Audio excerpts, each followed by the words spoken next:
All right, good evening, everyone. Welcome to the Bylaw Review Committee of Wednesday, July 19th, 2023. The time of 7:05. We will call this meeting to order.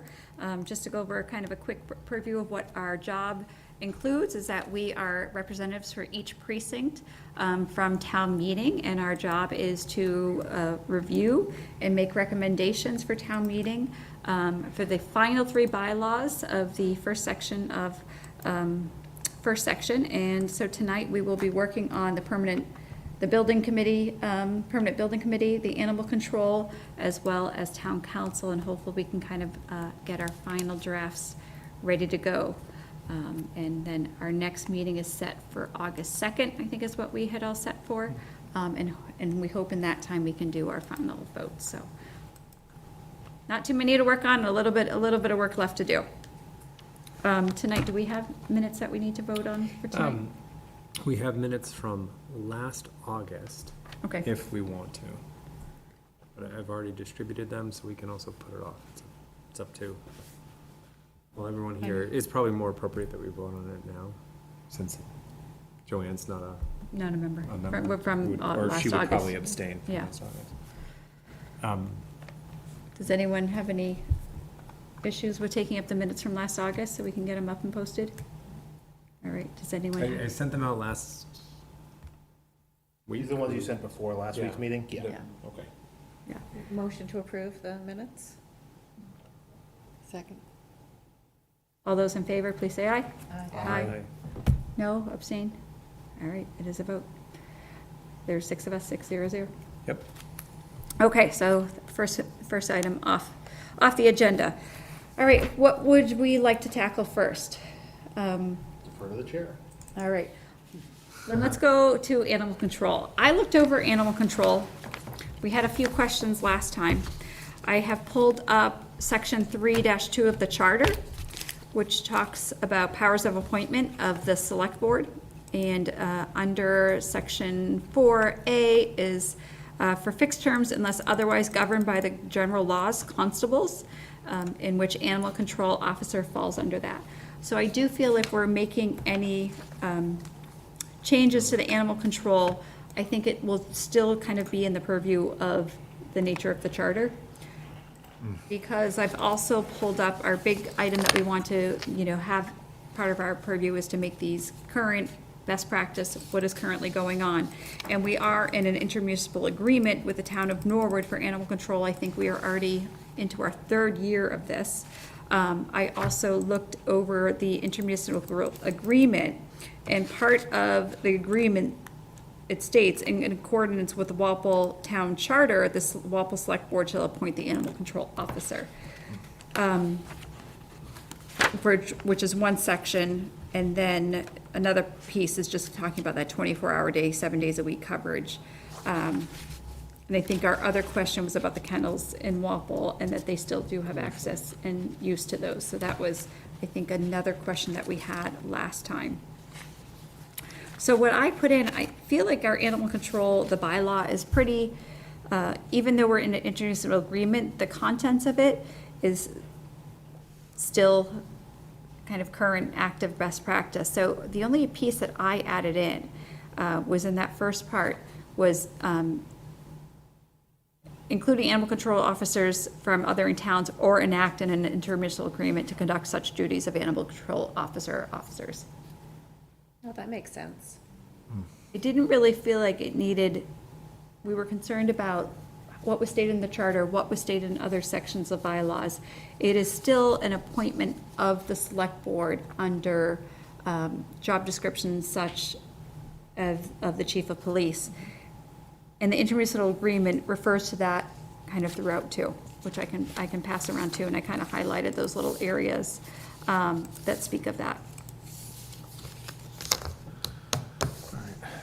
My only comment here would be, I would change enact to enter into. And I think enact is more like. Right, and that I kind of was enter into, I think- enact, I kind of changed it, so. I think that, but other than that, I think that's extra clarity on this, including from neighboring towns. That could mean also this, just to make it clear. That's my view. And being that we're on year 3, it's become common practice. Yeah. And other things will probably as well. So. Right, and we do have other intermunicipal agreements in different areas.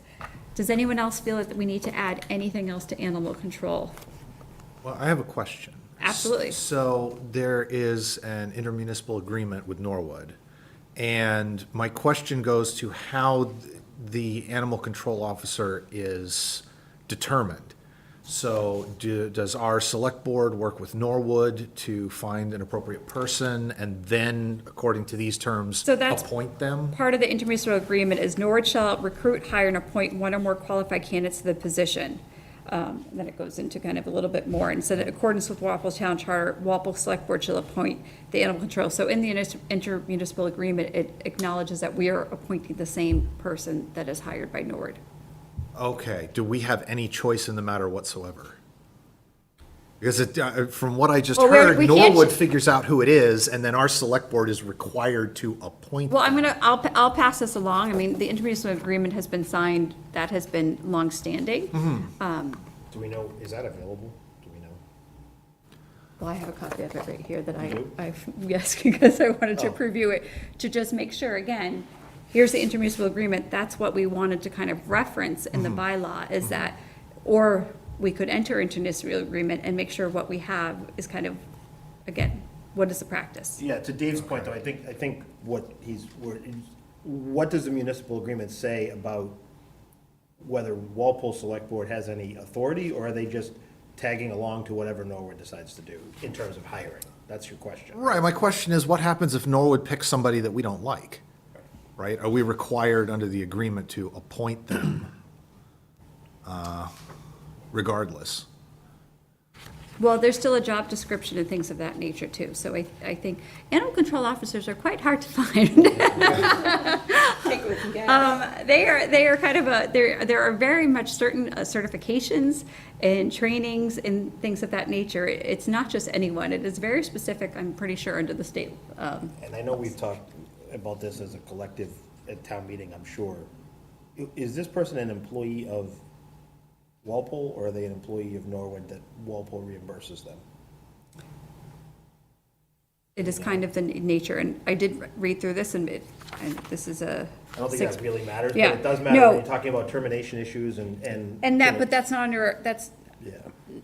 this is a standing agreement, I think that's not under our purview. What our purview was to try to make this current, and we want to acknowledge in our bylaws that we could enter and clarify that a little more. So although in the bylaw it says, including employing animal control officers from neighboring towns, part of what we have been discussing is to include that intermunicipal agreement language in there, to just add a little bit more clarity. So, I'm good with Okay. this for that. Yeah. purpose. Yeah. I'm fine with that. and like I said, I did read through this earlier today, and it talks more about compensation and how things are divvied out and such. Vehicle maintenance, all of that. So that's all within here, but that's under our purview of the bylaw. Nancy had brought up the idea of the impound facility, the kennel. Are we gonna, So I do asked. we wanna go there? Well, I did ask, and I said, is this still, are we still using it within the town? And that is, it was said, yes, that is still, and can be an operating facility. Yeah, I think the question was, can we just tweak the language in 5.7 to say, may select a commercial kennel facility within or outside the town, or use the animal, like, do we want to restrict them to the town-owned facility or a commercial facility in Walpole, or could they use a commercial facility in Norfolk or Norwood, if it turns out that that was better for whatever reason? Because the way this reads right now, we have to use our facility or a commercial facility in Walpole to the extent there is one. So Nancy, did you have a recommendation? Was it something within the town or neighboring towns, or? No, I just didn't know if there was actually a commercial kennel facility within the town. What if we just change it to a local commercial kennel facility? Well, do you have to define local? An area? Well, And I think, You could say Brad Norfolk said- County, you know. or even within or outside the town is pretty Yeah, broad. Yeah, exactly. Well, Norfolk County even is pretty broad. Cohasset's included in Well- Norfolk County. I was gonna say, even you could then reference to, or appropriate facility Nearby, well, I was thinking about the intermunicipal agreement. Or local facility, under the agreement of an intermunicipal Yeah. Or could we just delete it? I'm not sure we'd need that, though, like, Right. you wouldn't, I don't know where there's a kennel facility, but just, the Trailblazers place on Route 1, I don't know if they kennel dogs or whatever, but like, if we had to put dogs there for whatever reason, we don't need an intermunicipal agreement for that, we should just be able to enter a contract with that kennel to put our dogs there. But the contract, such a contract falls outside the language that we currently have. So we should probably have some kind of language in there to say, kennel facility within the town or pursuant to an intermunicipal agreement or pursuant to some other, contract or, we don't need an intermunicipal agreement. probably makes the most sense, because we already have the intermunicipal agreement, which seems to if lay he's- everything out in detail. It doesn't have to necessarily be But an it- agreement with another town. It says here, within cost limitations and specifications set by the select board, so is this even our? Yeah, Yeah. I think we just need to add the within or outside the town. That's, my view is the simple, like, just to remove that little hurdle, if the one commercial facility in town happens to burn down or whatever, be unavailable, and our facility is unusable, nobody's gonna really care, but we might as well make it cleaner. If Yeah. we're here to make it cleaner, let's make it cleaner. Well, then just strike the words within the town. Yeah, could do that. Select board may select a commercial kennel facility or use the animal control officer's facility. Yep, That makes the most sense Just of all works of them. Yep. I'm on board with that.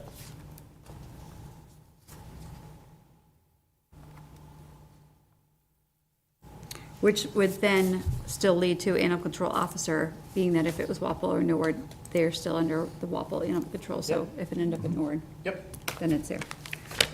All right, well then, congratulations, committee, I think we have the recommendations we want for one of the three. All right, I'll see you later. Yeah, one of the three, Do you remember meeting one where we're like, we're not touching this one? I know. And And we're here like- we are. We're like, well, actually, I don't think it actually needs too many changes. David, you said you were gonna look over town council. Well, my understanding was that the language that I had worked on most recently had been sent off for review by town council, and I don't know if we have received their word back on that. We kind of thought, I think that never really got real constructive feedback. I could not find anything. I think it was one that we ended up tabling in August, and I could never find evidence. I sought out evidence to say, did we ever really receive constructive feedback on that one? And I don't have anything. All right, well, I mean, the question then becomes, how do we proceed in the absence of constructive feedback? Do we just So- plow on ahead? Do we try again? Last week, not last week, we met 2 weeks ago. Last meeting. I'm just trying to find my copy that we had kind of started to work on a little bit. Yeah, the old copy up. The old copy up, okay. Yeah, that was the one you circulated right before the meeting, Doug, right? 2 weeks Yes, ago. yeah, should be. It's kind of the last version that we had touched.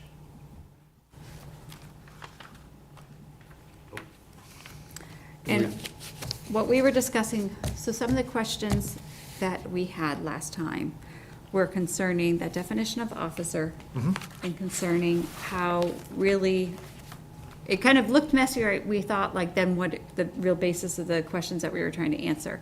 So defining that term officer, as well as how do we initiate counsel? And I think there's two ways. So one is through our town administrator initiating council. One is through the select board. And then we had the question of boards, committees, and such, and how.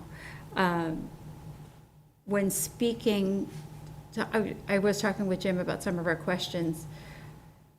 kind of the recommendation and conversation went to then engage the select board. So if a committee votes that they, this committee voted that we wanted counsel, then we would go towards town administrator or go towards our select board to initiate that. So often it's through the town administrator, they're running that, budget line item. But we want to have that secondary, well, what if there's a lack of agreement to process that, then to kind of appeal to the select board as an appointed or elected committee commission. Or a problem with the town administrator that needed to be referred to. So, Well, yeah, and Or I think. Jim's just unavailable Well, or yeah, for whatever reason. Yeah, and I think the other part of that, I think we talked about this, I can't remember, frankly, is, the select board has like the power of the purse in some ways, right? Because they have that, that relationship, the committees can't just go spend money on town council, I guess, but at the same time, we don't want to get too deep into the weeds here, but if somebody on a town board or a town committee wants to engage town council on a question, if we need to go through the select board for the formal approval, I think that's appropriate. But what I'm concerned about is the select board just stonewalling people and saying no to a request for whatever reason that might be legitimate. How do we remedy that? I don't think there is a way to remedy that, right? It's either the select board says no or Jim says no, but either way, it's recorded on live TV, so everybody has to answer to that. So I agree with your point, and But I just, you I'm raised it. using it for David's edification, because he wasn't here last week, but last time, but that was a concern of mine, like, there's maybe no good solution, right? You can't force the select board to honor the recreation committee's request to engage town council, but they should be taking, due notice of the fact that this board is not acting unreasonably to ask this question. We're not doing it every 5 minutes. You should probably honor our request and ask town council, right? Not saying- Or get a good reason why Yeah. they won't, and I think that would all be done during a public meeting. Yeah. And I think I said last fall when we were meeting that, I don't have a problem with, the town administrator performing a gatekeeping function just to make sure, because of all people, he's gonna know, the town budget and what's a reasonable request and for town council and so on. But I think on the flip side, there's an incentive to pass along requests from committees to town council, because otherwise the committee is acting in the dark. And if things get all the way to town meeting, and then town council steps up and says, well, wait a minute, you can't do that, well, now we're already way down the road when this was an issue that should have and could have been addressed earlier. So I think that there's an incentive there to pass along all reasonable requests. everything that ends up at the town meeting floor has been vetted through by town council before the finalization of the warrant. That's what I was gonna say. So Right, that was a so little bit of a- if a committee has a question and they don't have access to town council at that point, then they go all the way through to the end of their process, and when it gets to the point of an article for the warrant, now town council gets involved anyway. But, if town council says, hey, you can't do that, and, the town administrator's been sitting on this request to pass this along for a couple of months, it doesn't look too good. Yeah, I understand your concern. I've never had that experience in the committees that I've been on. Jim's been present and been able to, and he said, well, we've already asked that to town council, here's the response, or Yeah. he's taken it to town council. And same thing on the recreation committee. The director will take those requests to Jim or to town council, mainly to Jim. But there's never been a major delay. You always have the answer by the next meeting, so. Right, yeah, and that's what I'm saying, there's an incentive to get that answer passed along. Yeah. I don't expect that Jim would sit on it. No, and If it was reasonable. I know, Jim, I don't, my concern isn't based on that. It's, if we're gonna draft and make changes to these things, it should be with all of those considerations taken care of, which we don't have a bad actor right now, but it doesn't mean you won't have one later. Or somebody who acts differently, or somebody who has a problem with a certain person. So if it's written in a way that is more, just doesn't allow for that. So that's all I wanted to point out. I understand there's a lot of pieces to it. I think opening it up to the select board beyond just the town administrator is smart, for that reason. And as Doug said, Okay, if whatever committee goes before the select board and says, we asked you 3 times to get a written opinion from town council about this issue, we're at a standstill, the select board has to stand there and answer questions and Can we- explain why they can't do it. Can we implement a a deadline? We need to, if a request is made, it should be addressed within a certain amount of time.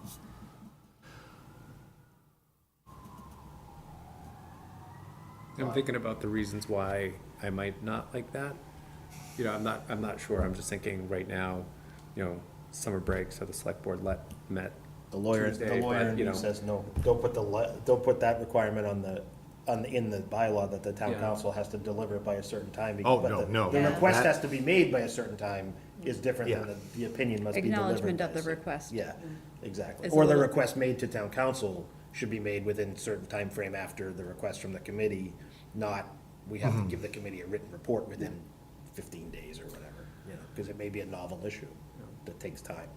I mean, acknowledgement of a request and a response as to whether or not it'll be passed on within 5 business days or something like that seems pretty reasonable, doesn't it? If I send something and I want an answer, I wouldn't expect ever to have to wait more than a week. Well, somebody to but in the say- case of like a submission to the select board, right, if it's gonna be something they need to deliberate at a public hearing, you're gonna need time for them to have a public hearing That's and true. provide notice of that public hearing, that this is on the agenda for them to talk about.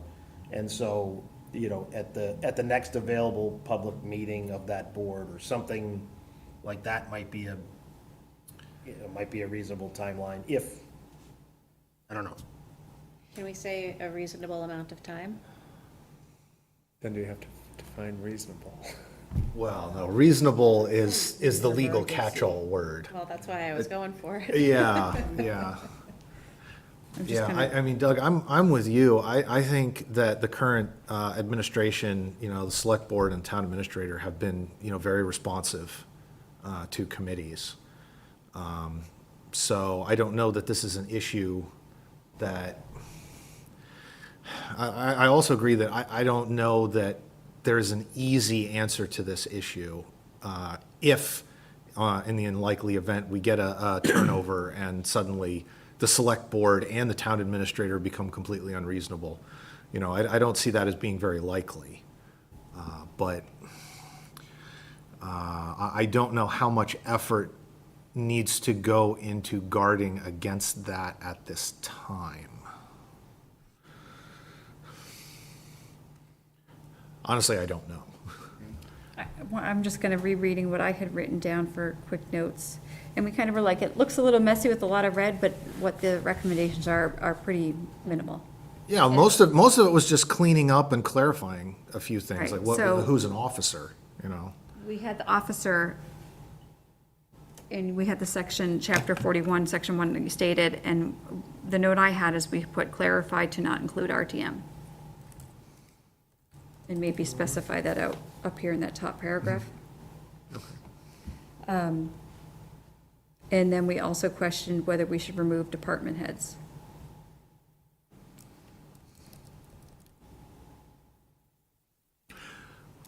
Well, the current practice is that department heads can request opinion of council, right?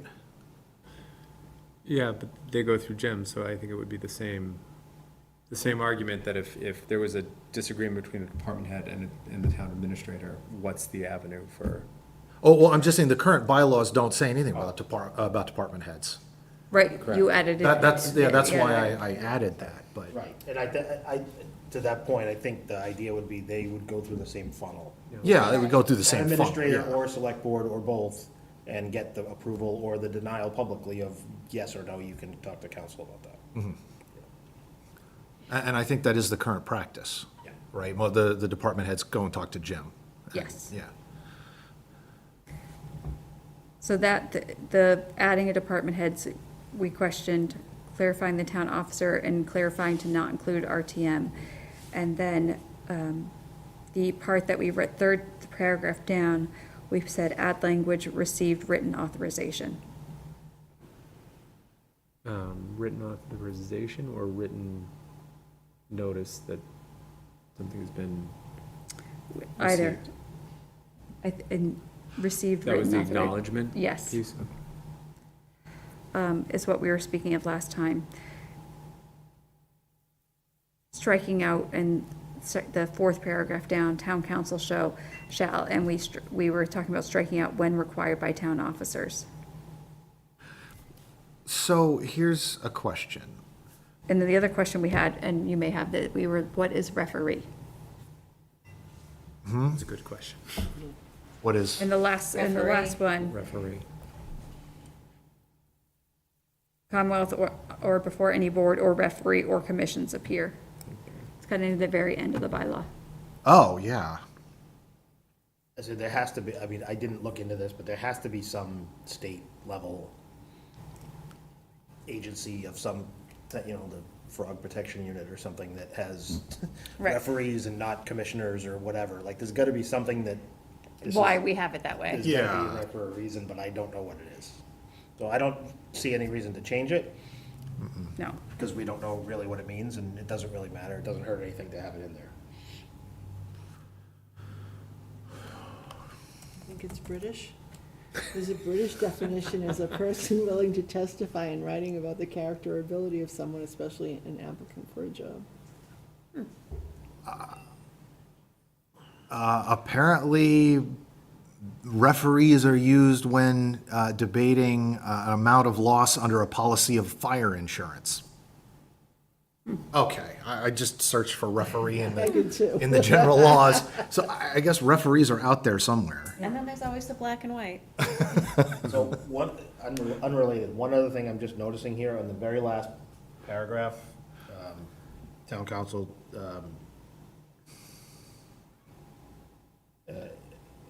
maybe it's not the last one. Yeah, it is the last one. It says in behalf of the town, it should say on We behalf of the town. put, that's the little correction I had, it was on, Yeah. so that final line. Okay. Jack, you're not able to make that a tiny bit bigger on the screen, are you? I can try. There we go. Oh, yeah. There. Yeah, instead of, Instead of in all in hearings behalf. on behalf of Yep. the town. No, of was right, in is the wrong one. The, in is the wrong one. So this is on. That should be, yeah.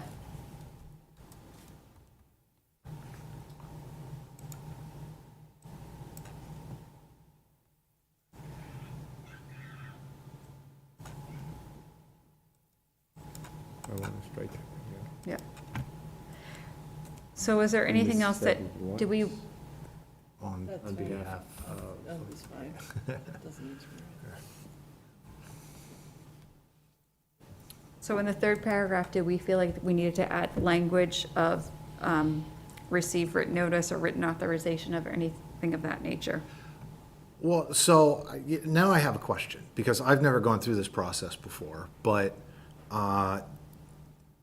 who actually physically submits the request to town council? I mean, Gotta be Jim. does the board send the question to Jim and Jim sends it to town council? Yes. Okay, typically. because the language currently says the requesters received written authorization to submit the request. So it sounds like the department head or board, whoever, is the one submitting the request, and that's not what happens. That's not what happens. Right. And that's where I started, like, the recommendation was that it, go through town administrator and as a secondary, go through the select board.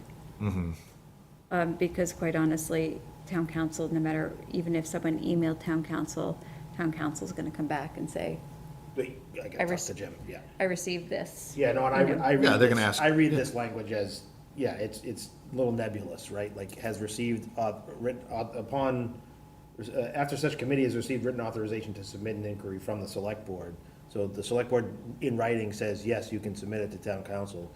But, depending on how this works, essentially, I would imagine it goes, send us your questions, and we will send them to town council, right? Because it's not just, can we ask town council about, the employment status of, it's what specifically are your questions for them that they can then have a conversation or write a written response to. So that committee's gonna have to provide the questions through Jim, because, Lauren or whoever is not gonna answer the phone from somebody on the rec committee just because we say we're on the rec committee.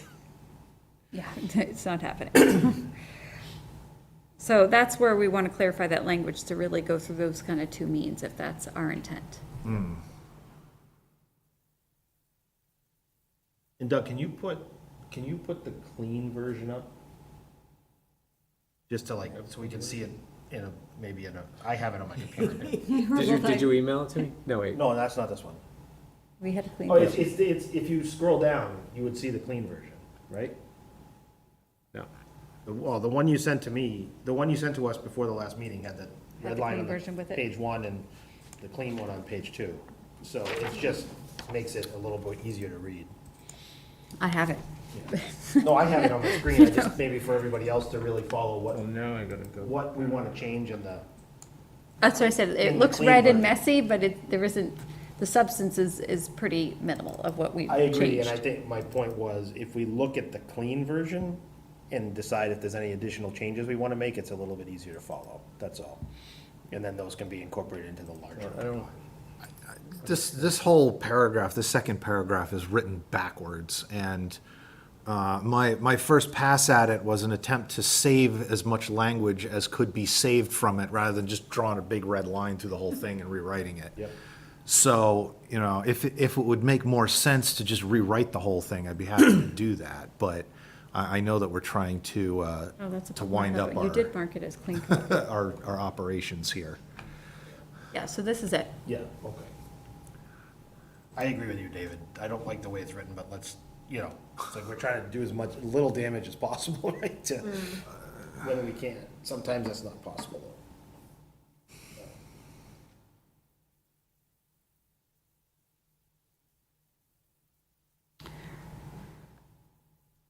So here it's requested town council from select board or its authorized agent, which would be town administrator. Administrator, yeah. Or somebody else if they want.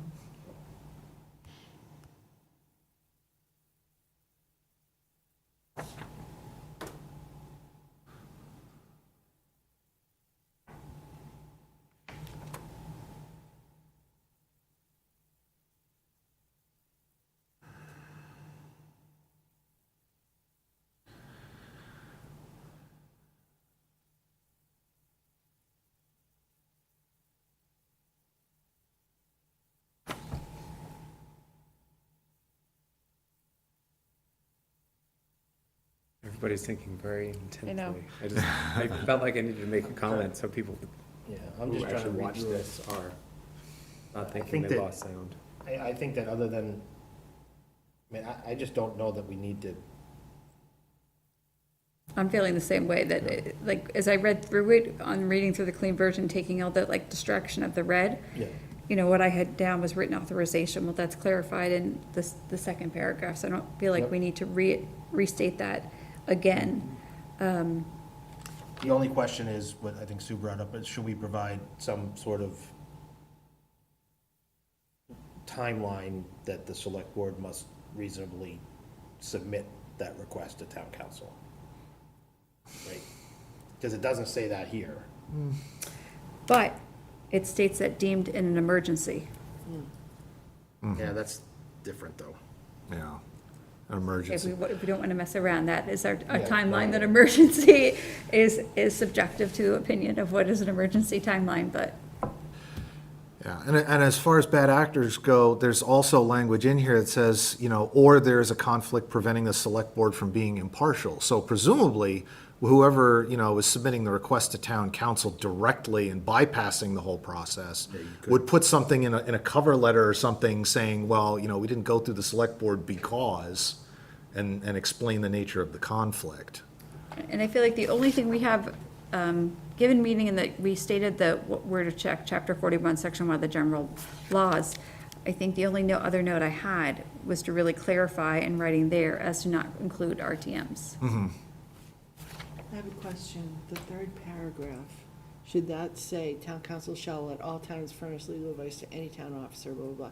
Should it say as per the procedure listed in the second paragraph? Is that sounds like anybody can go to them. No, I think those are different, Nancy. I mean, that's my view. I think paragraph 2 is talking about requesting a written opinion of town council. Paragraph 3 is talking about furnishing legal advice. Those are, written opinion is furnishing legal advice, but that doesn't, the second paragraph applies to, like, if you want something in writing, you gotta go through this. This third paragraph is just, if somebody needs to talk to town council, town council should talk to them. Now, that doesn't mean there can't be a process for that, but I think it's intentionally separated because those are different things. Well, it's intentionally separated because the scope of legal advice the town council can provide for paragraph 3 is limited. Yeah. Specifically to duties incumbent on the officer by virtue of holding the office. It's just telling them, somebody's got a question, well, can I do this because I was, elected to whatever position or appointed? Whereas paragraph 2 is sort of more broader advice on anything that comes before a board or a committee or, any other issue. And for that, there's a more involved process, right, as opposed to just, I want to do X, can I do that? So I think that's why they're separated. For paragraph 2, can we just, after submit the request to town council from the select board or its authorized agent, if you wanted to put a parenthetical in that just said, which authorization shall be provided within a reasonable time frame or something like that, and then just, it's better than nothing. It's better If you than don't want nothing. to, if you don't want to say 10 days or next meeting or whatever, Yeah, because then somebody who felt that they were wronged could always go back to this and say, it says right here, it's within a reasonable time frame, and they could state their case for why. 90 days is not reasonable. Right. You've had 6 meetings since Yeah, I then. think, I like the catch-all phrase personally. Yeah. It's It's hard, reasonable. it's hard to go into court and argue that asking somebody to be reasonable is unreasonable. It's always a good thing. All right, so where exactly do you want to put in within a reasonable time frame? I would put a parenthetical after, or its authorized agent, say which request shall be submitted So tell them, within a reasonable time frame. Okay. Yeah. I just don't want to move the screen. Yep.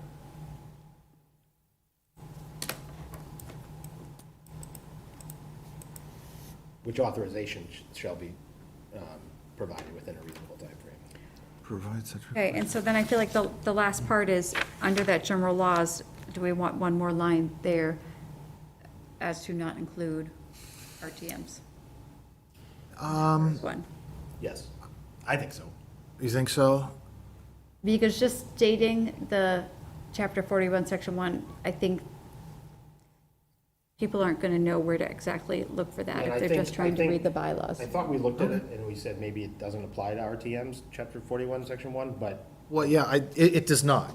It does not. And the reason I raised the issue in the first place is because the charter refers to, sort of electing the officers of the town, and RTM is mentioned as being one of those officers that's elected. And so I wanted to sort of bring some clarity to this particular bylaw that says, no, that's not what we're talking about yeah, here. so I think Yeah. that, then I do recall that conversation, so yes, it's not in chapter 41. Now, RTMs are not in chapter 41, so for purposes of this article, right, for purposes of this bylaw, rather, town officer doesn't include RTMs. So we need not mention it again. Right. Super. But the tree warden can do it. All right, do we have anything else we want to add in? I mean, this is what we're going with. It is going to go to town council. They may have recommendations of what we Yeah, put in. of course. And so, no, it will go to Jim. It goes through quite a few of sets of eyes before we get to town meeting. So, are we good with this one then, too? I'm comfortable with this. Did you put that language in? We did not, Okay. because I'm just doing. Doing it trying on not the to red do line too many version? things. Yeah, Yeah, okay. so we'll update it and then send it off so we're gonna meet another time, right? We have August 2nd, so Yeah. hopefully But we we're can gonna get send it this. off before that, So or? we'll send it We are off gonna, before. yes, because this is that time frame where Doug has these kind of copies with red lines. I will be sending that off to Jim. saying, here's our recommendations. Could, send this off to town council. He'll also give a little bit of feedback. And then hopefully we'll get that, push for that feedback to return before August 2nd. Because last time, there is a little bit of wiggle room because the warrant closed, I think, August 22nd. I think last time we ended up doing a Zoom meeting on like the Monday before the warrant closed to accept town council's recommendations to what we had drafted. We voted on it, and then it went to the select board, and then the warrant was closed, I think, the next day. So, That was the one I thought was gonna be really quick, remember? Oh, It was that's like, right, oh yeah. no. yeah. I remember that. Everything yes. else she was talking about, I was like, oh, but I remember you saying it all comes back. We do have a little bit of a, another week that if it ends up not end up being the second, or we get, Then we may have to deem it an emergency. yeah. we Right. have- yeah, This a little- conversation has little bit become of very time. meta suddenly. So it's accepting all of David's changes Yeah. and then adding the within a reasonable time frame. Yep, Yep. and then that last paragraph, the in to on, Last paragraph, what? the last sentence. The very last Yeah. sentence. And where it says, Oh, yeah, in the behalf, correction. on behalf, of the town. Which I already got on the other version. right. Yep. So, You can use as many versions as you want. no matter what, I'm sure there'll be like another edit or two to that one. The next one is Chapter 17, Permanent Building Committee. Brad did quite a bit of work on this one, kind of taking some information from many different towns. We did quite a bit of lengthy discussion on that, and as well as I had a conversation today with someone who is a member of the Permanent Building Committee. So do you want to talk about the feedback first, and then we can decide how we want to go through it? Or do you want to go through it first? So, well, we can go through it section by section. I can provide the feedback a little bit. Do you want to kind Yeah. of talk about how you attack this? Sure, so we had talked last meeting, and I think before, we tried, it's very broad, the way it's written right now, and it says they're responsible for the construction, which they're not, right? They're not responsible for construction. It doesn't say the supervision, it's very, very generic, and so we had talked about, I looked at a bunch of different towns, and, I didn't pull from every town, but I'm trying to get a flavor of it, right? But I pulled some language from Canton and some Westwood and Wellesley and even some stuff from Norwood, just to try to get a little bit more clarity on what their role, like what are the projects we're talking about? What exactly are they supposed to be doing?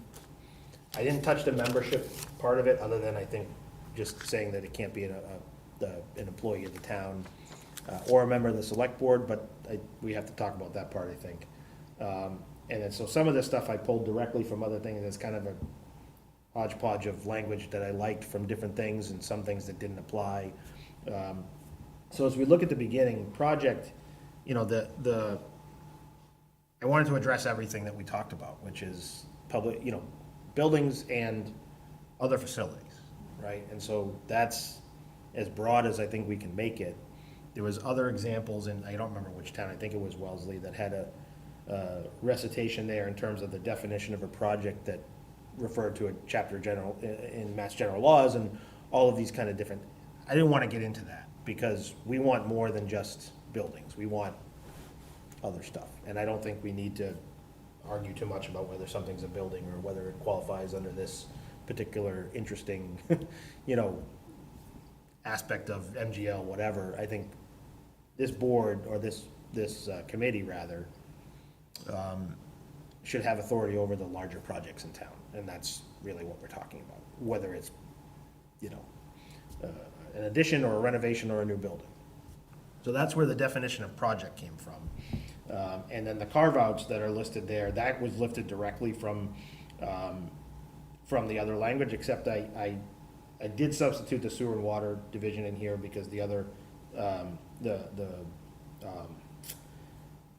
the source material talked about municipal power facilities, which we don't have, right? So I could go either way about whether we want to not include this stuff or not. I think it's probably fair to say the housing authority stuff should be If they have to do stuff with the housing authority, we should let them do that in this, anyway, that's my opinion. That's why I kind of left that the way it is. Again, the design and construction language are largely kind of mirrored from previous examples that I found. So that's 17-1. So maybe we just talk about that first and then we go from there. Okay, so for that first section, the feedback, one of the feedbacks I received from the permanent building committee member was to include feasibility. So project means the design, feasibility, and/or construction. Okay. Oh, yeah, interesting. But then you have to get into all the, to me, feasibility is part of design. Maybe we add that to the definition of design instead of definition of project. Right? Because design is the schematic, the feasibility, the schematic design, feasibility, development, and preparation of construction documents. I think that's fine too, just adding that piece of feasibility in, was one of the Okay. feedback that I received. So that would be like feasibility, comma, design, and/or construction. Yeah. Well, wait, well, where are we? I Do you guess, want to put it in Section B. project or do you want to put it in design? well, to me, we were defining a project which could be feasibility, design, or construction. So this be. is my mistake and I apologize for that, but I believe I screwed up in A, when we say design and construction, those should be the defined terms that are below, the capitalized terms. Right, because that's what, we're trying to say, what are they doing? So it's the design and construction are listed below. That's how I meant to do it, and I thought I caught all of them, but I did not catch that one. But that's the intention anyway, so you could do feasibility as well if you wanted to take it out of that, but that's how I was thinking. Yeah, to me, feasibility is part of design. Yeah. And so that's, it's not something that I need, but if that's the feedback that we're getting. It was a feedback, because I think without stating specifically feasibility, then it's not enacted. And I just don't want to have to design, what is design 15%, 30%, 60%? I don't necessarily want to go through all that, but I feel like we have to if we're breaking out feasibility. Well, if you just added design, the definition of design is the feasibility, schematic design, design development, and preparation of construction documents developed from the, Yeah. you could just put That's- feasibility as the Put it in first thing, and then you're done, right? I think that's the Yeah. better way to change it.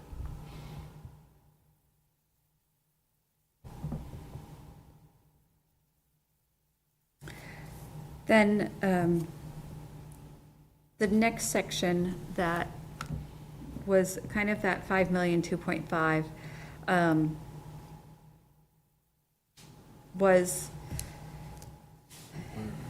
right down here. Well, 17.2. Yep, 17.2 and responsibilities.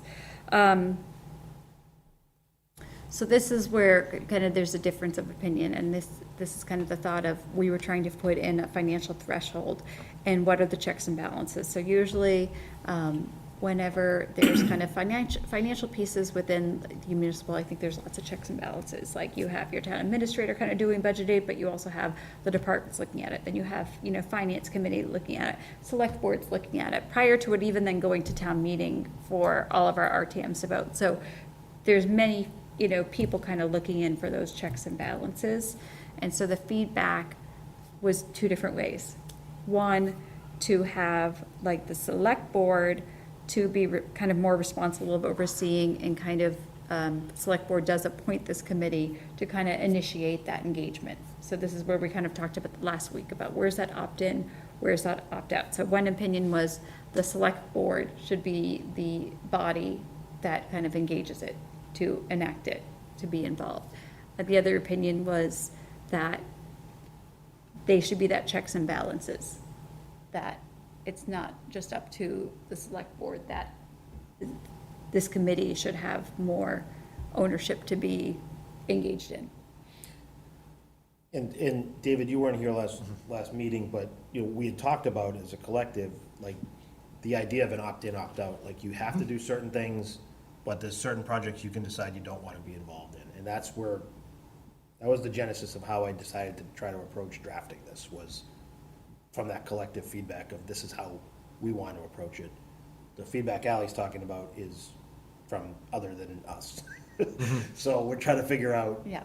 I don't, you know, personally, I think the select board appoints the PBC, and that's fine.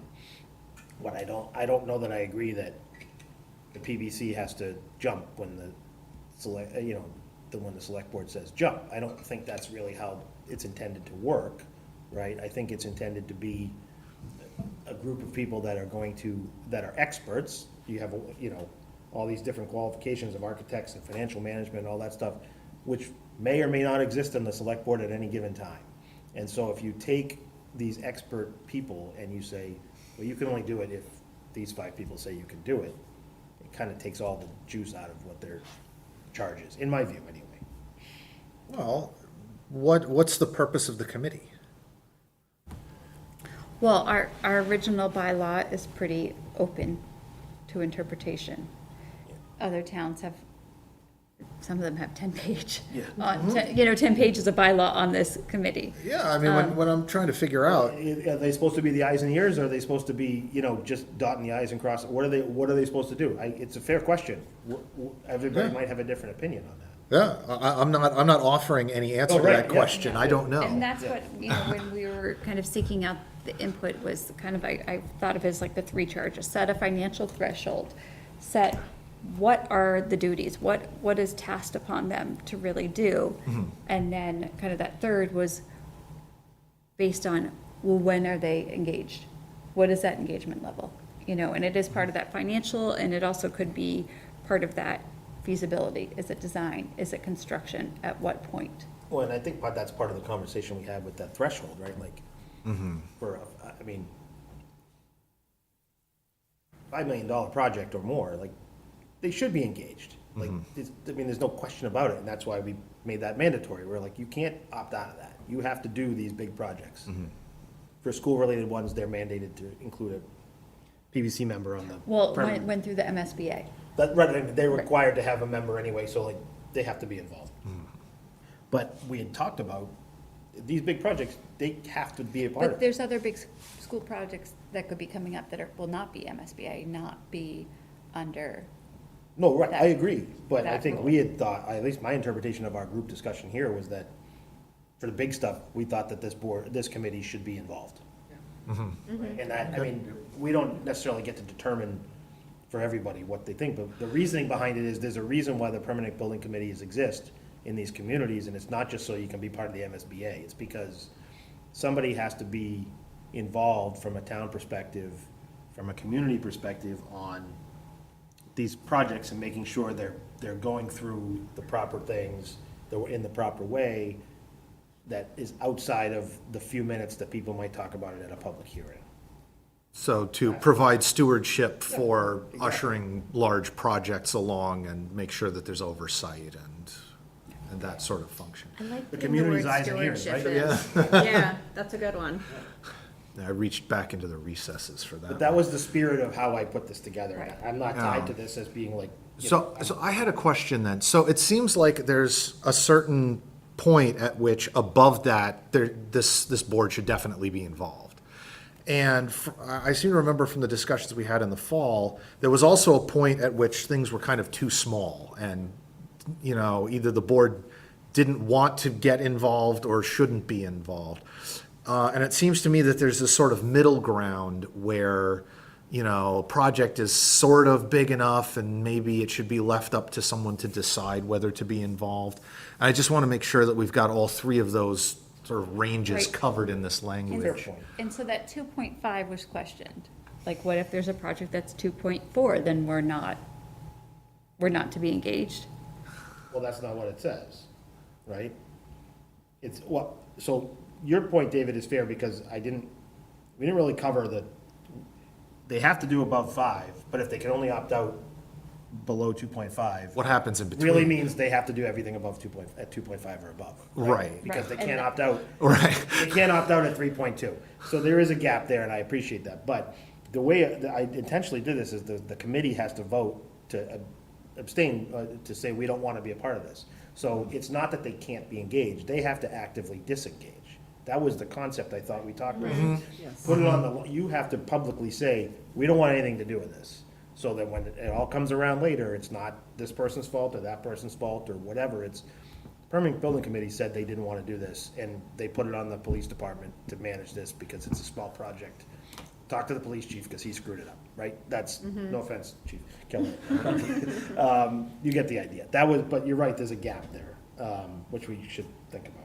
So I guess my question is the intent that if it costs less than 2.5, that the committee, or that the board should not be involved, or the building committee should not be involved? I think it would depend on the project, right? I think that's part of, you know, Well, some of that the was- feedback we got, right? And then Which is like- talking, it was like, well, what if it's 2.4? But it's still kind of a pretty But it's also like, significant. what if it's Old Town Hall that everybody loves, and it's like, it's $1 million project, but they should be involved because this is an important building to a lot of people and we don't want to screw it up, right? So they don't have to opt out if it's And really we were important just to them. trying to find some sort of threshold. I think when I looked at Wellesley was like 500,000, which seemed really on all ends, like to up and out. And like- there's no adjustment for CPI or anything else, so it's just a very low number. But, you know, I think that the spirit of it was the intention of like, maybe they do, or maybe they don't want to be involved in replacing the turf at Turco. But if they don't, they should say that they don't, and then they can be done. But if they want to, they have the authority to be involved in that and making sure that it's being done the right way. I don't see the harm in putting power in the hands of the committee that exists, right? Otherwise, why are they there? That's my view. But how do we deal with the gap? Well, I mean, there may be a floor, well, yeah, but there may not be a floor below which the committee should not get involved. You know, as you said, there may be a small project that for whatever reason is politically important and people demand, you Well, know, we were town just saying oversight. even a roofing job at this point in some of these larger buildings can be hundreds of thousands of dollars. A window replacement in a larger building can be hundreds of thousands. And Yeah. that is not necessarily something that needs to enact this committee. Mm-hmm. But that's kind of what we kept going back is, what is that financial line? What is that threshold line? Yeah, and as we're talking through it, I think really, you could change the language, but the way I had written it, if you scroll up a little bit, Doug, A and B should be the same number. So it's, above this, you're locked in, below this, you're not, unless we don't want to lock them in, but, you know, I think there should be an obligation to have them be involved, whether anybody else wants them to be involved or not. That's my view. That makes sense to me. Because the old bylaw said that they shall be involved in everything, right? There wasn't even a threshold. It said municipal buildings. But no threshold at all. Right. So they were Right. mandated to be involved in everything, and they haven't been. So if we're gonna change it to make it more feasible and more applicable to the way it's operating today, if we're gonna put a threshold Well, in, it I should think be. municipal buildings in the essence of the old one, this is where things such as larger recreational projects and things, it didn't enact the committee. Oh, of course, but because- my point is whether, but if there was a renovation to a municipal building that cost $10,000, the old bylaw says that they should have been involved in that. So are you thinking 2.5 then for both? Are we thinking 2? Well, the feedback on the 2.5 was it is too high. Well, it was, what if it's a 2.4? But it's 2.4 could still be a pretty significant thing. But can you, sorry, David, but can you clarify the question though, Ally? Like, the question was, the way this is written is if you don't want to be involved in a project at 2.5 or less, you can opt out. That's how it's written. And And it so may- they said, well, what if it's 2.4? And maybe, and that's what I mean, Well, Right, but I it think still that's also- applies. You can opt out or you cannot opt But I out. You think can do it's- either. it's also from above, and they may not have been reading it that way. Well, yeah, if it has to Yeah, be but written that's, differently, then, that's the gap. yeah. Yeah, so there's, 2.6 is the question. 2.4 to me isn't a question. so there's either sort of, there's either 2 or 3 ranges, right? I think we all sort of agree that when you get to a certain dollar amount, the committee should be involved. They should at least have a say as to whether or not they want to be involved, yeah. Well, I Well, think, yeah, I think that's, I mean, the way that it's They written need to right be now, involved. when That's what it's, they're there for. If they're just Yeah. saying we Well, don't. for the higher ones, they definitely need to be Yeah. involved, but for some of the lower ones, they Right. should get them and they should be able to determine whether or not they want to be involved. I agree. I thought David was describing the ceiling. yeah, so, Million, and you're, so below that amount where they're required to be involved, then the way that it's written, there's an opt-out possibility. My Yes. question was, is there another threshold below which they should not even have the opportunity to opt out, they're just excluded? That, I think, is where, if you go up to the definition of project, where I tried to say there's certain things, now that's Yeah, not that's dollar what I thresh- thought That's would- not dollar threshold. That's not a dollar, certain that's- Little projects, right? Like, because it does include Routine maintenance, routine upkeep of building. maintenance and upkeep of a structural. building or structure and its service equipment, which are performed on a regular basis. So I would argue that putting a new roof on is not that, right? That's not routine maintenance. That's a capital project. But that was, I think, the intention of the definition is this lower stuff that you just don't need to be, or housing authority or whatever, like sewer and water needs to do something to their water treatment, like, go ahead. We don't need to be involved in that because we don't know what we're doing anyway, right? As some, So the framework is, if it's not routine maintenance or some other excluded thing that's excluded from a project, then the committee is required to at least engage for the purpose of deciding whether to opt out or not. I think that's the framework so far. correct. That was the spirit of the conversation we had and how I put this together. But I do think I screwed up in that respect, that it was a collective, that number needs to be the same number. Or we have to have a middle paragraph here somewhere where there's a maybe, maybe not, but I don't even know how you I get don't, there. and I don't think that's a good idea, I don't a either. way to go. I think it's, I I like think it's having 2.5 one number. both ways Yeah. is a reasonable number.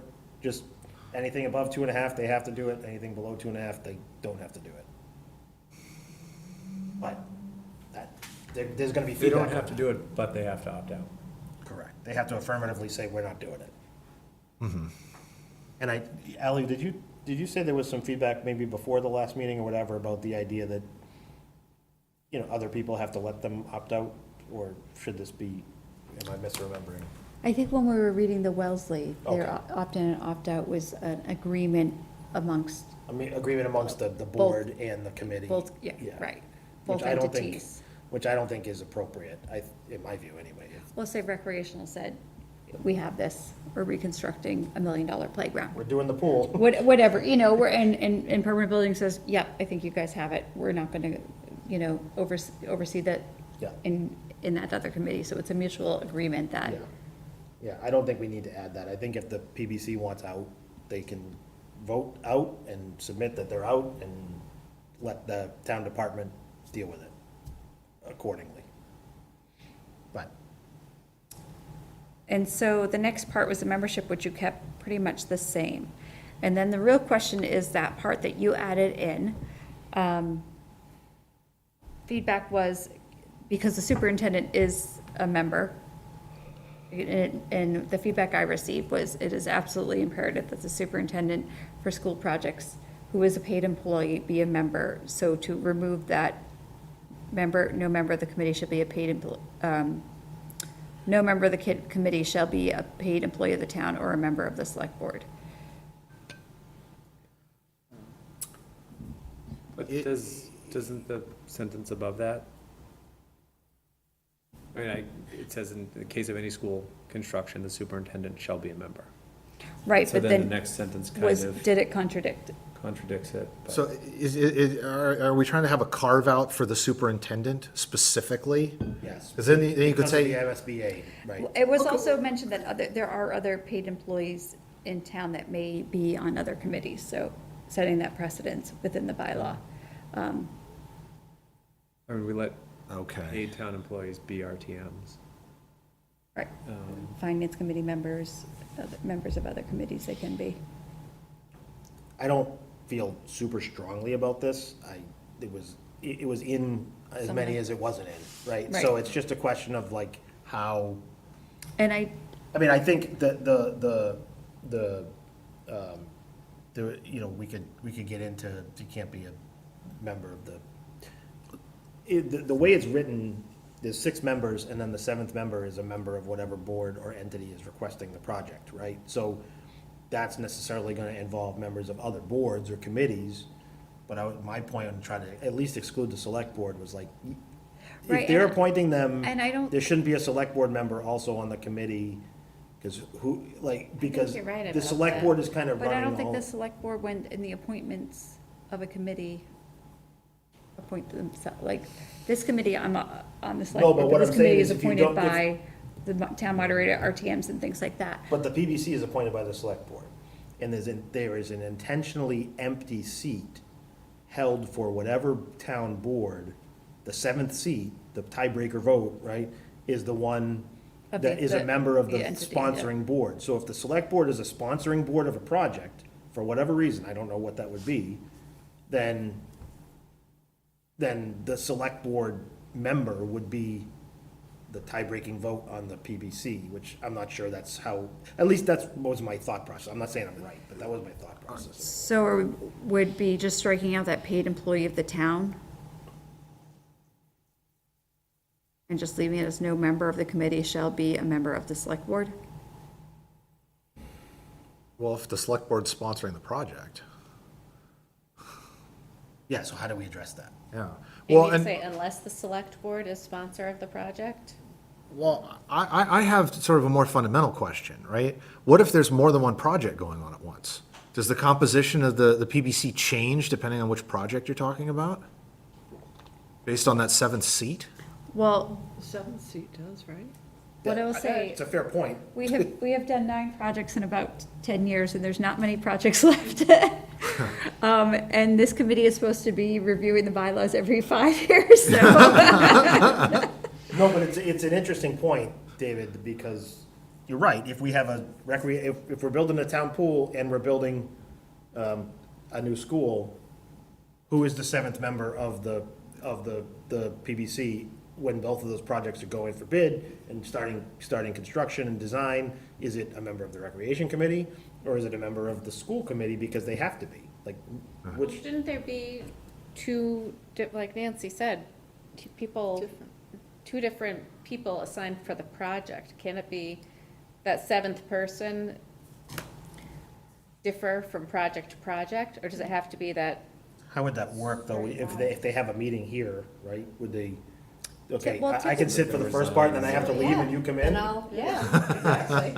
I'll recuse myself for the first project. Yeah, I and guess, then- I mean, that, That's a question further, I think, to ask, but, you know, if you're thinking about the Bird Middle School project currently, there is a middle school permanent building committee, which has members of, as part of the regulations, has, you know, superintendent as well as members of the permanent building committee. There's currently 3 and members. others too, right? And others as well. Yeah. School committee members, As a John select board Anderson, member. you're right, select board member, or things of that nature. So that is a different question. But if, as to make sure this all kind of, again, our purpose is to kind of finish up these last 3. Does anyone feel strongly that that addition that Brad added has to be in there? Or do we feel comfortable if we just strike out that addition? I'm comfortable striking it out. Yeah, I mean, the I only don't feel question. strongly that it has to be in there, I do think there's a gap somehow that we have to identify. Yeah, I'm trying to figure out what the purpose of that addition is. Is it to prevent a conflict of interest? Yes, What's- that is was, that was the idea, like, okay, if you Okay. shouldn't have somebody who's, you know, the maintenance department, right, is it, or the building maintenance division is doing, you know, whatever on the old town hall, and you have somebody, that's an appointed member of the committee, not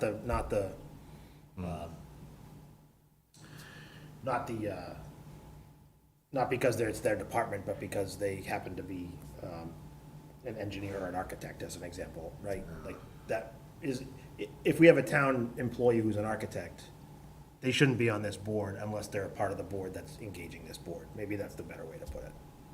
Does that make, that makes it easier or harder, but that was what I was thinking through, is you don't really want that person involved in every single project if they don't have to be. Yeah, I would say for now, we should strike it out, and I can get clarification on conflict of interest, and if there's two projects ongoing at the same time, that seventh member. I agree. Okay. Because we do have a little bit of time to come back and make any of those final. And then we still have the gap issue, right? Do we want to change that threshold to 2.5 on both, or 2, or how do you guys want to approach that? In 17-2? Probably less confusing if you just make it 2.5. That's what I was thinking. Yeah, Ally, did you get any feedback on that? But those it was just numbers? like, well, what if it's, something that's 2.4 and things, but I think, again, reading it, Then there's the opt-out, yeah. or opt-in.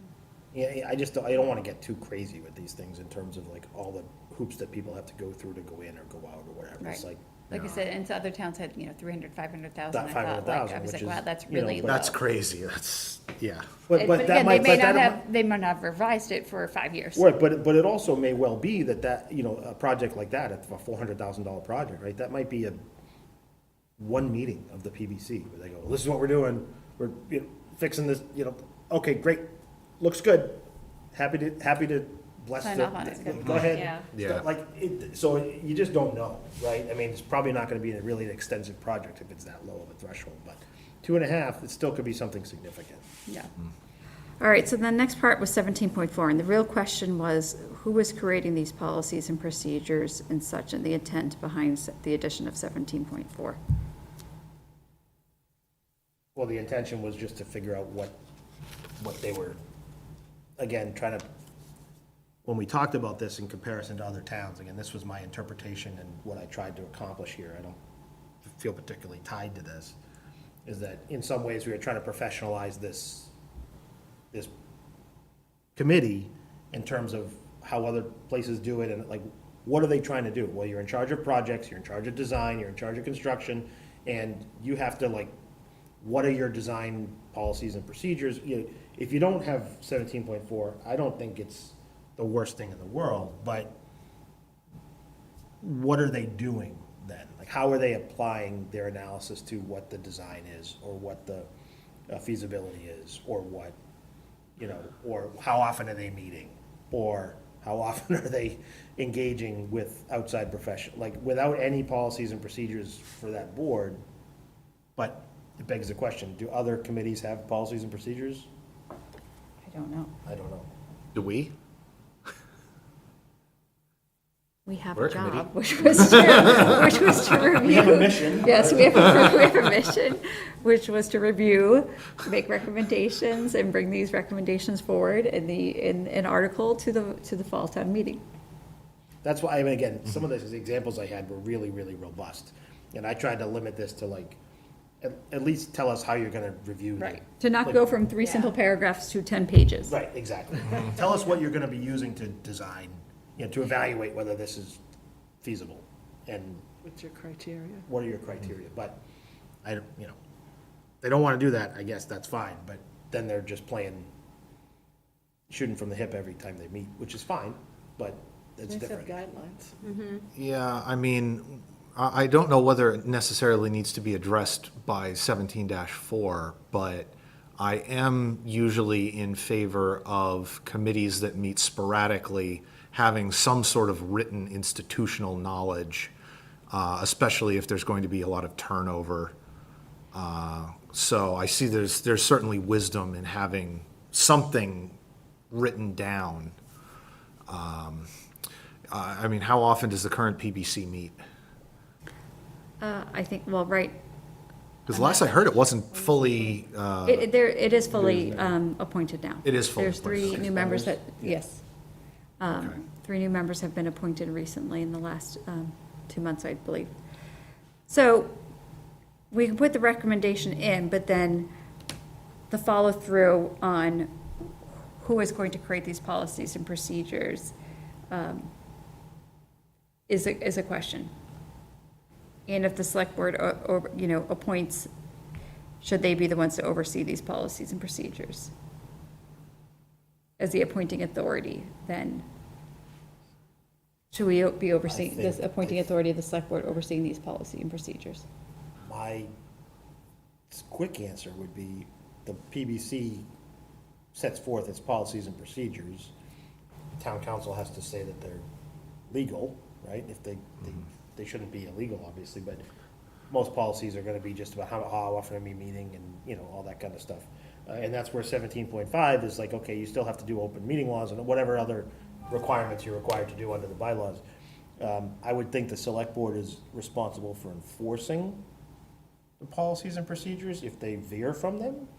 You know, like, okay, you said, you know, this is your criteria, or you said you were gonna meet, or you said you're gonna submit written reports, or whatever you said you were gonna do, and you didn't do it, that's a different issue. That's an enforcement than, Is, Go ahead. well, I was just gonna say, is there a concern that this particular committee would have difficulties following regular procedures as opposed to all of the other boards and committees in town? Is there anything singling this committee out in particular? no, I think that what, from my review of some of the other communities and things, the idea, as I said, some of these are voluminous and overwhelming in some ways, which maybe this is how they handle stuff there, and I wouldn't, you know, maybe we could dig into that, but, you know, I think the point is, if they're the eyes and ears of the community, right, and that, you know, they're supposed to have the community's best interests at heart and evaluating these projects for cost and feasibility and design and all that stuff, it's, if you give them carte blanche to just bless whatever they wanna do, but the reality is, they could say, this is the ugliest building that we could possibly fathom, but everybody else has to approve it also. Capital budgets has to, you know, in finance committee, select board, school, whoever else has to go through that process has to approve that, so there is a check there. The point is to have some community standards about what we like and don't like, and what we wanna do and don't wanna do. That was the flavor of it from all these other places, you know, and we don't have a particularly large historic area or anything else that you have to deal with those kind of, so I could take it or leave it. I just think the idea of, you know, papering it so that the next architect that gets appointed to replace the current architect that's on the board doesn't say that, well, that's not the right way to do it, this is the right way to do it, and then upends a lot of the stuff that they've been doing. I don't know. Maybe I'm overthinking it. So we would ask the committee itself to come up with their policies and procedures, and then would the policies and procedures then be adjusted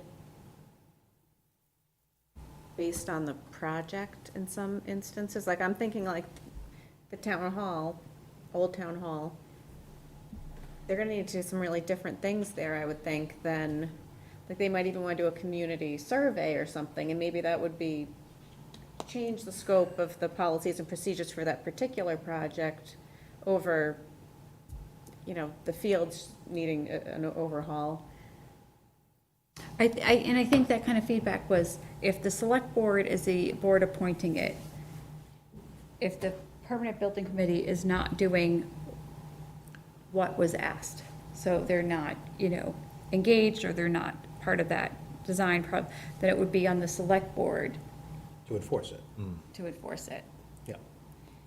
But that doesn't mean the select board should create it, because they're not the experts. Right? I mean, Right, that- right. You have an engineer and an architect involved in these But things, in this is- financial management, because you want them involved in the construction and design of buildings and facilities, because this is what they do. Right, but then the next question is, okay, but we want to get these bylaws ready for town meeting. And we've added a section, if someone then says, well, what are the policies and procedures? And we say, well, we've added it in, but we don't know what those are.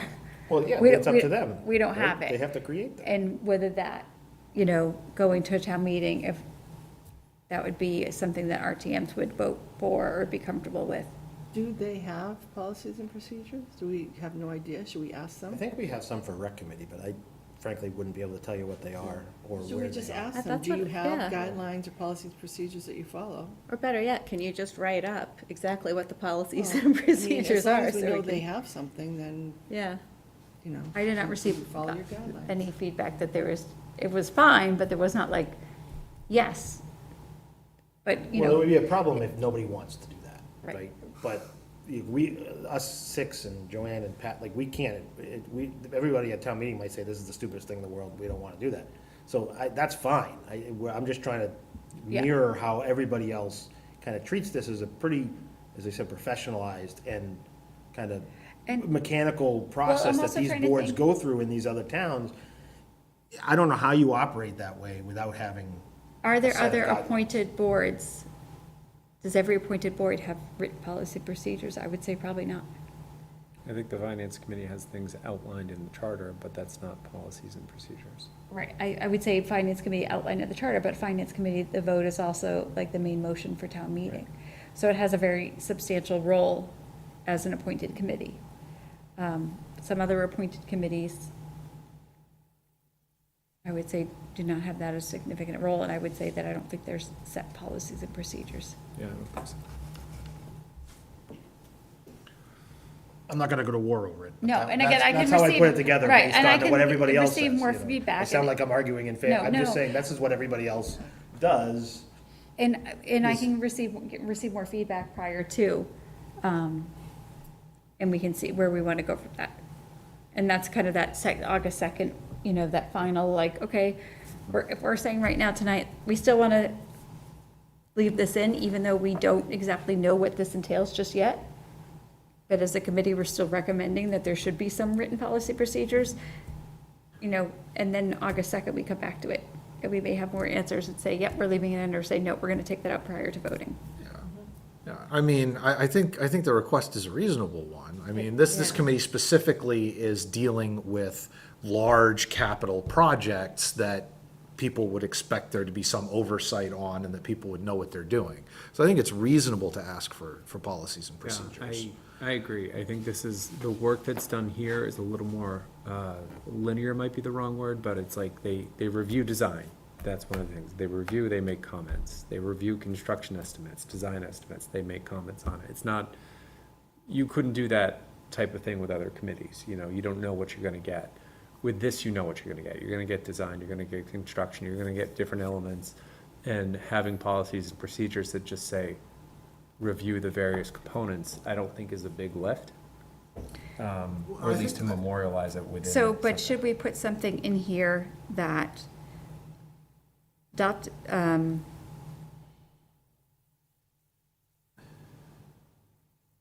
as approved by the appointing authority?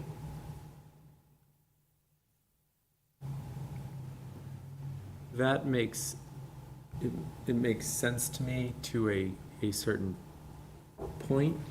They're the appointing authority, the select board, they should have that right, but when you come back to the specifics about design and construction, it makes me think that you currently have a member who's got some architecture experience, and so it works now, but when that member's gone, you know, if these rules are Right, and I'm rewritten- as a member, but I don't have experience in Right. construction, architecture, or engineering myself. that's- So, That's why it but- makes sense to me, but I'm leaning against. but if the appointing authority is saying that this committee is not doing what was tasked upon them, if we're allowing that committee to set the policies and procedures that are tasked upon them, this is where I'm just trying to be like, do we need? Well, it? but Separate yes, approval. well, yes and no. I hear your point. I think the tasks that are set upon them are in the bylaw. They have to review projects and design and construct, so they have to do that. If their policies and procedures say, we'll all look at one email for 7 minutes and then we, like, that's not gonna work, right? And I don't think anybody would adopt those policies and procedures. So I guess my question is, so the building industry is fairly well established, and there are a lot of best practices. And I know, I don't know what they are, I'm not an architect or an engineer or any of those things, but I know that it is a fairly well-developed industry. Is the idea here to ensure that the committee is using those best practices in its deliberations?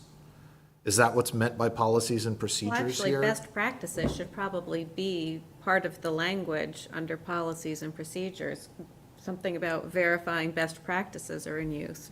Right, because I think that's, I'm trying to figure out if that's the direction that we're going in. If that's the intent.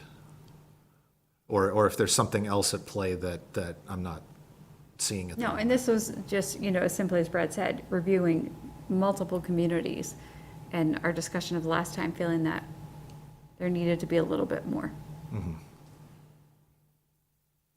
Yeah, I mean, you could include. Of checks and best- You could balances. include best practices language in the definition, in construction, right, or, you know, or design, you know, or both, like, and it's consistent with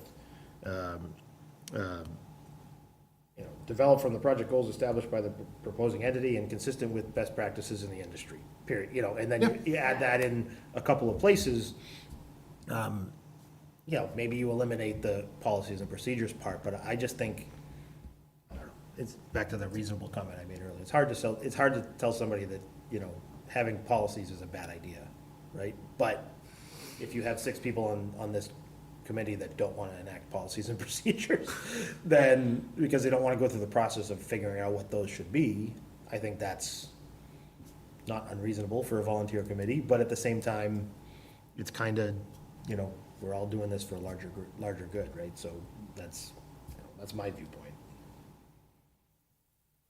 Okay, so we'll get a little more feedback and come back to that.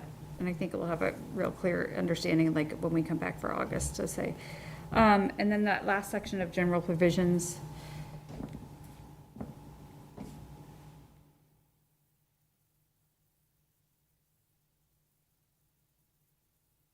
The only other feedback that was said was to also include the appointing authority.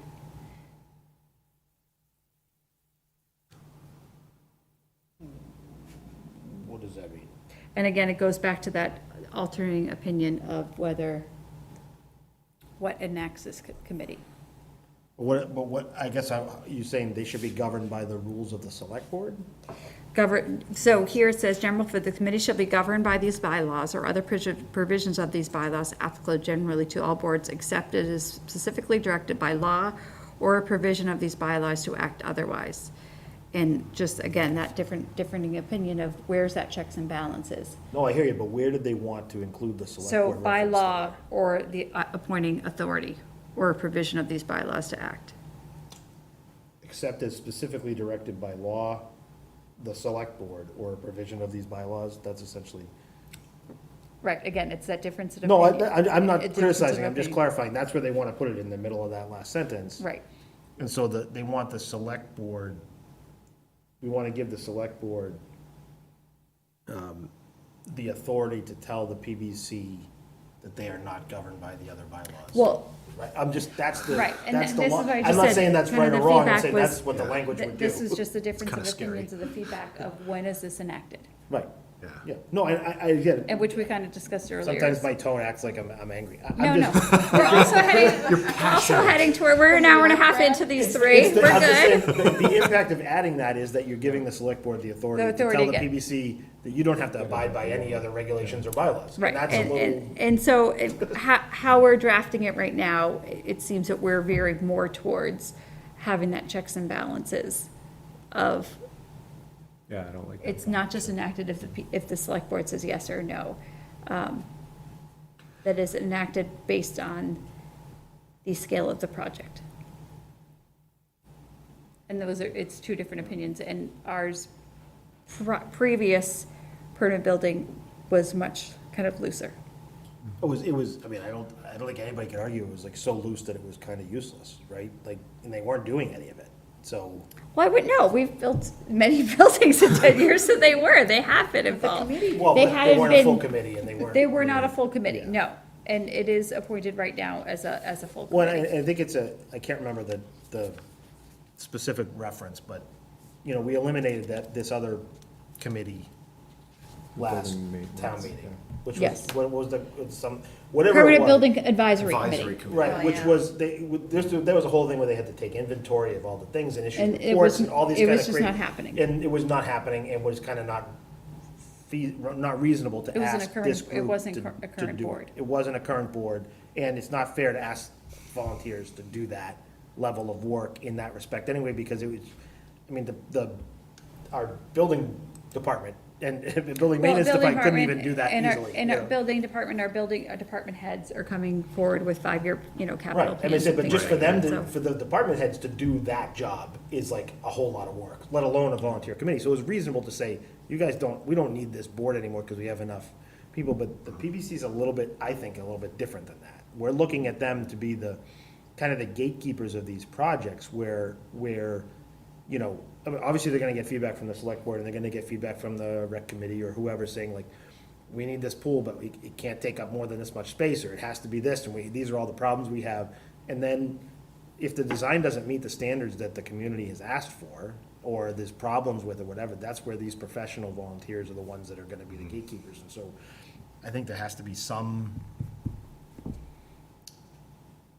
trust in them to do it, and some authority to make decisions in some ways, but also they are appointed, so they can be unappointed anytime somebody doesn't like what they're doing.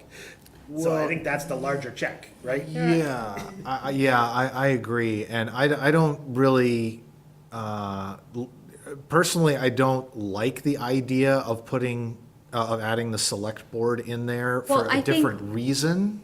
And the reason is that the requirement is that the committee is governed by bylaws, and then it says except.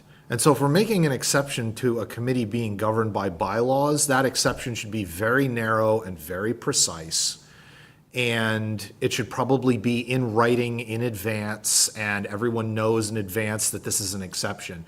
And I think just adding the select board in there as an out, I mean, the select board can tell this committee whatever they want at the drop of a hat to do, and I think that's a bit too big of an exception. I like the idea of having, except as it's specifically directed by law, well, laws are written and they go through this big process, or a provision of these bylaws, which also is written down and goes through a process, as opposed to just, well, let's just ask the select board to, Ask these 3 people who showed up to the select board. yeah, meeting yeah, Right. to And- excuse us from, And again, as we talked last time, we kind of reach out to all different department heads and taking in the feedback from members of this committee.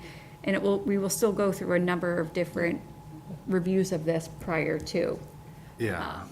us getting to that final article that we're hopefully bringing forward. Yeah, and I feel. And again, feel- it's two different philosophies I of agree, and look, approaching it. if FinCom or if everybody else disagrees with my philosophy, but I think the general philosophy of us is like, these people, if everybody else thinks there shouldn't be checks and balances, and they should be an arm of the select board to do what the select board wants, if that's what everybody else wants, then that's what will be submitted to town meeting, and we'll vote on it there, but if that's not what we want, then we shouldn't submit that. That's kind of how I think about it.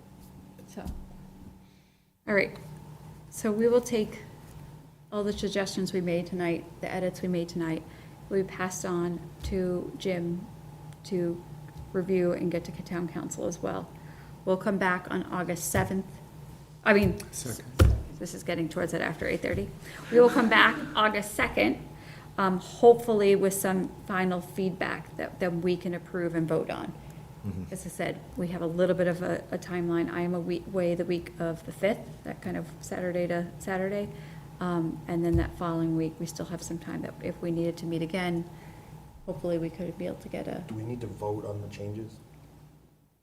No, I think they're still proposed changes. I think they're we still can proposed. Send them out, get comments. get comments, get feedback. Okay. Last time, I feel like we voted and then we had to vote to amend our vote on some of them Okay. because of the feedback, So and it got a little bit more challenging. put another way, I trust Doug's memory, but can we just run down quickly all of the changes we're talking about in the 3, so when we circulate these next drafts to the outside people, we didn't miss anything, right? Because I don't want to miss anything. If we're revising stuff, I want to make sure we hit everything that we talked about. Is that fair? It should go pretty quick, but I think, at least for this one, for 17, we're talking about adding some feasibility language in the definition, right? And talking about changing the thresholds to 2.5 and 2.5 in both places, right? When you say both places, you mean A and B? A and B of 17.2, Yep. right?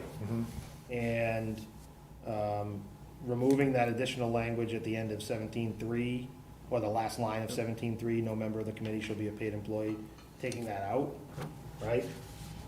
And I think that was it, right? For 17? Yeah, Were we gonna add best practices to 17.4? Yes, you're right. So those are the So things. policies, procedures, and best practices? Yep. No, we were gonna put it in the design and the construction. Making sure the design and construction are consistent with best practices.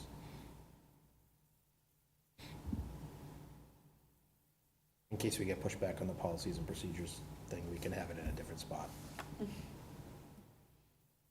So that's it on 17. Do we need to run down the other ones? I just want to make sure I'm capturing. Well, I think this one was more, I mean, Yeah, it was more. I the just wanna animal make sure I'm control capturing. was just that enter in, The one, yep, and then we took out a commercial facility, took out within the town. yep. Those were the only two minor changes that we had on that one. On animal control, and then the town council, The town council that we reviewed tonight, Town. I don't recall any changes from the within a last. reasonable, Reason- within a reasonable time timeframe. Okay, Yeah. within a reasonable, okay. the response from the select board, yeah. Right. Okay. So we're all on the same page. So what was the animal control again? Is that? It was just, instead of, or enact, Oh, yeah, okay. enter in, and And then I already made that. within the town, remove that. Doug, if you want me to do the 17, I can do that if you want. I don't mind doing it and sending it to you. Yeah, that's fine. Yeah. That works too. And then will someone send it around to the wole committee? Yeah, once it's. Once it's according to what we He's discussed tonight? legalized my layman's. Legalize it, baby. And then, I think that's the three, and then we'll set to reconvene on August 2nd. So same time on the 2nd, Yes. 7 PM? Okay. All right. I'll try to make that not a busy day. And August Fly here. 2nd is another Wednesday, right? Yes. Yeah, okay, All right. that's good. All Then right, do I- motion to adjourn. Seconded. All those in favor say aye. Aye. We have a vote, 6-0-0. Thank you, everyone. I sent you the document I was talking about in the beginning. Thank you, Patrick.